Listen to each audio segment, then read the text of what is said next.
What is right and wrong in media?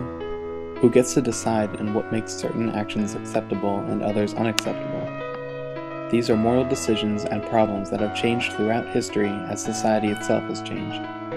It seems that more and more obscenities have been allowed to be featured on television or in films as times change.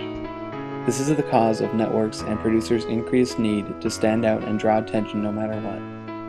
The motion picture rating system is how the Motion Picture Association of America rates films based upon content to help parents decide what is and is not appropriate for their children to be viewing.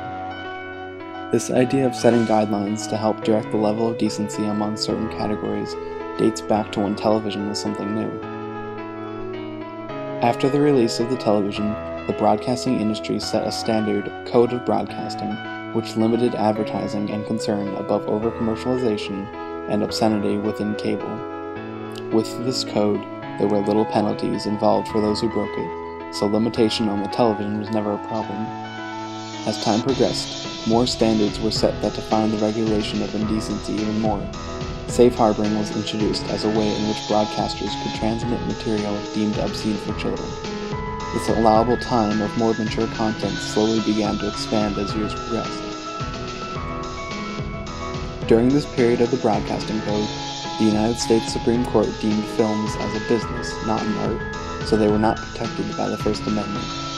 Due to a few sensationalized scandals and drug-related deaths of Hollywood stars, the image of Hollywood was being tainted.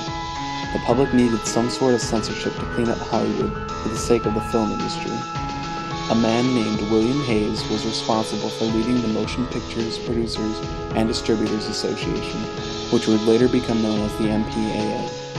Hayes came up with a set of subjects based upon Catholic theology that he felt should be avoided within Hollywood films. This was known as Hayes' Code. For 30 years, the code was followed strictly and remained strong, but more and more incidences would occur that would bend the rules little by little. With competition from television and foreign films that were not bound to the American Production Code, the film industry needed to offer something different that the public could not get on television. Producers began to stretch the limits of the code even further, and found that they were still earning a profit off of it. In 1951, the MPAA revised the code, making it even more strict, and in doing so, angered more movie makers, turning them against the code. Joseph Burstyn then took the New York State Board of Regents to court in 1952, when they claimed his short film entitled The Miracle was sacrilegious. Joseph brought them to court on grounds that it was a violation of the First Amendment. Joseph won and his movie was shown, and this case was a landmark for the movie censorship decline and showed that government regulation on this code was weak.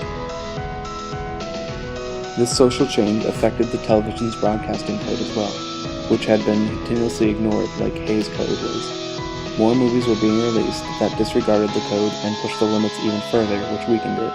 Finally, in 1967, the code was abandoned and a new set of principles was set. On November 1st, 1968, the MPAA film rating system was put into effect, which started with 4 ratings: G, M, R, and X. Throughout the years, these ratings changed.